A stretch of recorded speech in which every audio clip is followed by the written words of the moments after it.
Hi, Paul Hansen again. Glad you're back. In the previous two videos, we talked about what is chronic pain, and we talked about why chronic pain develops and persists. In this video, we're going to talk about how to get rid of it. There's basically 5 ways to get rid of it. The first, and probably most important, is learning.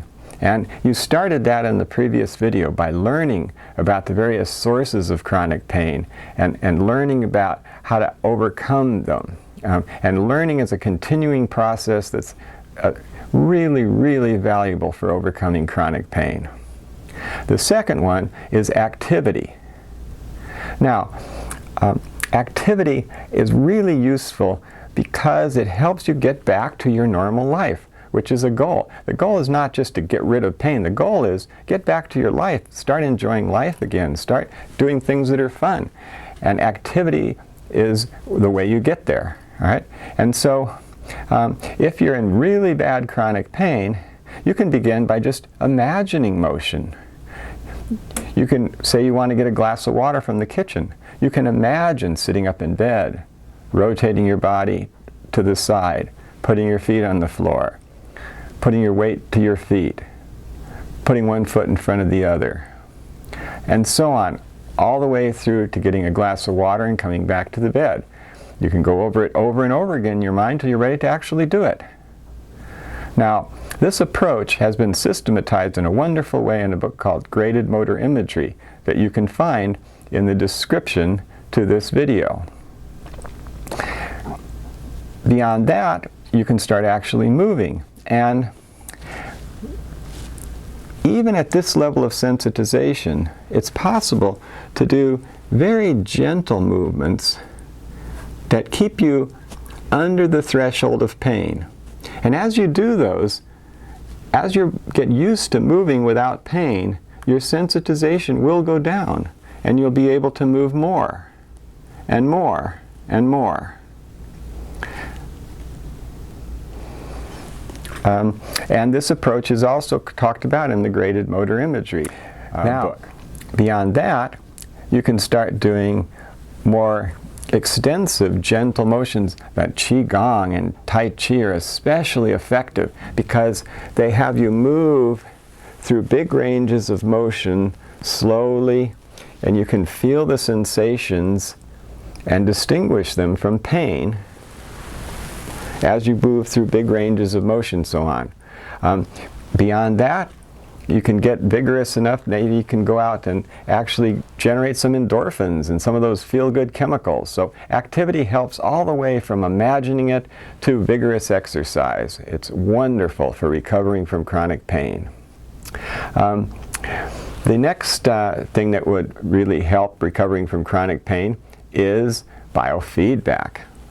Biofeedback has a long history in chronic pain, and I'm very excited about biofeedback. In fact, I think I'm going to make another video just about our own lab's efforts to develop novel biofeedback devices. What's so exciting is that biofeedback used to be done with expensive instruments in a professional's office, but modern advances in technology have made it possible to do biofeedback right in your own home. We've looked at gadgets for electroencephalogram, EEG, for galvanic skin response, for heart rate variability, and hand warming. And we've really focused on hand warming because that's really helped people decrease their fear and anxiety and get into a calm state. It's really useful for going from a sympathetic arousal to parasympathetic arousal, which is so helpful in overcoming chronic pain. Next is meditation. Meditation can also be really helpful in getting away from the negative emotions of chronic pain. One form of meditation is to actually focus on the pain and to try to just see it as physical sensations apart from all of the emotions and so on associated with it. This is very helpful for some people. Another form of meditation that's very helpful is distraction or focused attention meditation, where you focus on something other than the pain as a way of giving your mind something else to do.